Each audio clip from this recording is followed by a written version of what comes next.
ஓரிரு கருத்துக்களை சொல்லி நான் முடித்து விடுவேன், அவருக்கு இடம் கொடுத்து விடுவேன்.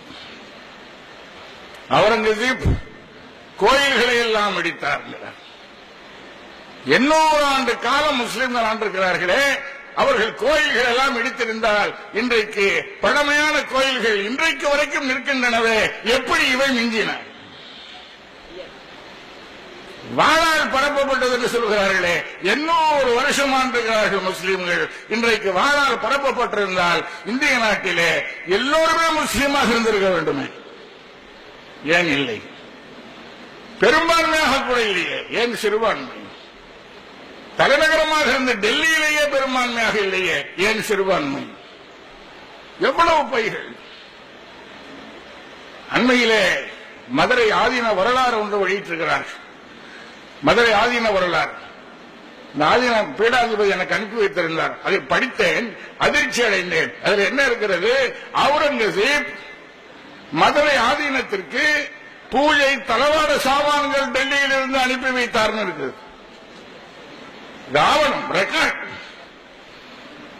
அவரைத்தான் பார்த்து சொல்லுகிறார்கள் கோயில்கள் எல்லாம் இடித்தார். இதை மட்டும் சொல்லி நான் நிறைவு செய்கிறேன். அவுரங்கசீப் காசியில் இருக்கிற ஆலயத்தை இடித்தார், எழுதி வச்சிருக்கிறார். இந்துக்கள் படித்தால் கொதிக்கத்தான் செய்வார்கள், கொதிக்க வேண்டும் எழுதி வச்சிருக்கிறான். அவுரங்கசீப் இடித்தாரா? ஆம், இடித்தார். ஏன் இடித்தார்? அதை சொல்ல மாட்டான். அவுரங்கசீப்பும் அவருக்கு கப்பம் கட்டுகிற சிற்றரசர்களும் சேர்ந்து பயணம் போய்க் கொண்டிருந்தார்கள். காசியை நெருங்கும் பொழுது இந்து மன்னர்கள் சொன்னார்கள், மாமன்னரே, இது எங்களுடைய புனித தலம், எங்களுக்கு ஒரு நாள் இங்கே நீங்கள் ஓய்வு கொடுத்தால் நாங்கள் வழிபட்டு விட்டு வந்து விடுவோம் சொன்னார்.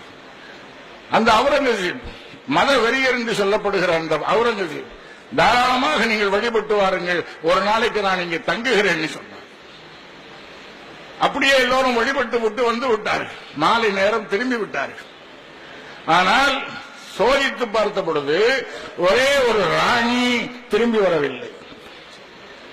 தேடி பார்த்தார்கள், எங்கும் கிடைக்கவில்லை. கடைசியில் மன்னர் அவுரங்கசீப்பிடத்தில் முறையிட்டார்கள். மன்னரே, ஒரு ராணியை காணும், நாங்கள் தேடி பார்த்தோம், கிடைக்கவில்லை. உடனே போர் வீரர்களை அனுப்பி அவர் எங்கே இருந்தாலும் தேடி கொண்டு வாருங்கள்னு அவுரங்கசீப் அனுப்பினார். தேடி கண்டுபிடித்தார்கள் அந்த ராணியை. எங்கே தெரியுமா? காசி ஆலயத்தினுடைய கர்ப்ப கிரகத்திற்கு கீழே ஒரு நிலவரை, அந்த நிலவரையில அந்த ராணி நிர்வாணமாக உட்கார்ந்து அழுது கொண்டிருப்பதை கண்டார். அந்த கோயிலினுடைய பூசாரி இந்த ராணியை கடத்தி சென்று கோயிலுக்கு உள்ளேயே கர்ப்ப கிரகத்துக்கு கீழேயே கர்ப்பம் உண்டாக்குகிற வேலையை செஞ்சது. இதை பார்த்த உடனே துடித்த இந்து மன்னர்கள், மன்னரே, இந்த கோயில் தீட்டாகிவிட்டது, இதில் வழிபடக்கூடாது, நாங்கள் இதில் வழிபட மாட்டோம், என்ன செய்ய வேண்டும்? இது உங்கள் விஷயம், நீங்களே தீர்ப்பு சொல்லுங்க. இதை இடித்து விடலாம், இதை இடித்துவிட்டு நீங்கள் எங்களுக்கு புதுசாக கோயில் கட்டி கொடுங்கள் என்று சொல்ல, அதற்காக இடிக்கப்பட்டு இன்றைக்கு இருக்கிற காசி ஆலயம் அவுரங்கசீப்பினால் கட்டி முடிக்கப்பட்டது. இந்த வரலாற்றை அப்துல் ரஹ்மான் சொன்னா நீங்க நம்ப மாட்டீங்க, பேராசிரியர் பாண்டே சொல்லுகிறார். இங்க இருக்கிறார் திவான், அவரை கேட்டால் சொல்லுவார். ஒன்றா இரண்டா அப்படி புரட்டுக்கள். எங்களை பயங்கரவாதி என்கிறான், அந்நியன் என்கிறான்.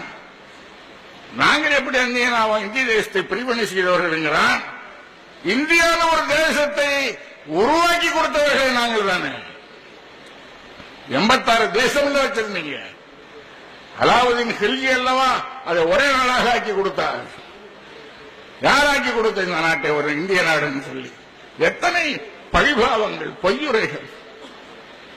அதனாலே மதிப்பிற்குரிய வைகோ அவர்களே, நாங்களும் போராடுவோம், நாங்களும் சும்மா இருக்க போறதில்லை.